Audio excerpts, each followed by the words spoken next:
Hello again. So this is a follow-up to the Mama Bear one, and my takeaway was a threat versus fear idea. And so what I'm going to talk about in this video is that my idea is that a threat is something happening to you right now, this second, in real life. Fear only exists in imagination. Let me extrapolate on this. So I found myself many days living in fear, and sometimes I'd just be in bed, either thinking about the past and something I'd done wrong or something that happened to me that I was worried might happen again, or just imagining the future about what could go wrong. Where I had my breakthrough, I guess, and this is where I connected with that documentary, was I realized that the past is only a memory which exists in the mind, and we can embellish, distort, alter memories, which means that we can use our imagination to change a memory, or fears of the future, which are 100% imagine. That's just pure imagination. But either way, both of them existed in the mind.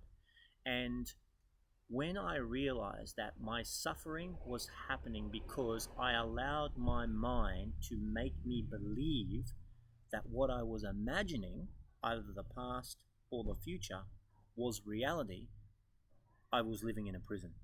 A fear-based prison that I had built for myself because I allowed my mind to become my master. The breakthrough happened, and it was an instant breakthrough, but it took me time. Like all habits, it takes time to let them go and create new ones. But the breakthrough happened when I realized that only what's happening now is a threat. Everything else I have created in my mind. And the reason why I resisted that for a while is because it felt like it trivialized what had happened to me in the past or might happen in the future. But then I realized it doesn't. It's not a trivialization. It's just letting me know that it doesn't exist right now. And I made a commitment then that only a threat is going to get my attention from now on. I'm not going to allow myself to live in fear. And I won't allow it to have control of me. And I won't allow it to limit my future. So if you've ever been in a if you don't believe that, I remember recently, and if you've been in a threatening situation, you'll identify with this. I remember last year, I was at work, and they were like building this brick concrete wall, and for whatever happened, I think there was some rain.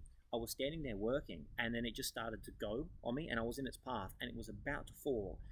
And in that moment where there was an actual threat, I didn't have time for fear. My body, my mind or brain had a quick calculations of like whether I can stop it, whether I should get out of the way, and it just said, get out of there. I remember I sort of step back, and it just came down crashing. Now that I reflect on it, like I said, there was no time for fear. Fear takes time to actually invest in and think about. There's no time for thinking that situation. You see where you react. Fear can happen maybe when I remember it from the past, and then maybe if I get scared, it might happen in the future, but that's all imagination. What actually happened, there was no fear. And I realized at that point, I was like, wow, whatever happens to me, actually, I'm not afraid when it happens. And, if you don't believe that, just look at that mother bear. She's not calm because she's stupid or she doesn't understand there's a threat. I mean, if a fire comes, she'll see it, recognize it's a fire, and be like, we need to get out of here. She doesn't look at, oh, what's that, and just wander into the fire. She knows what it is. If she sees a predator, if she sees a threat, another male bear, whatever it is, if she sees it, she recognizes it and reacts.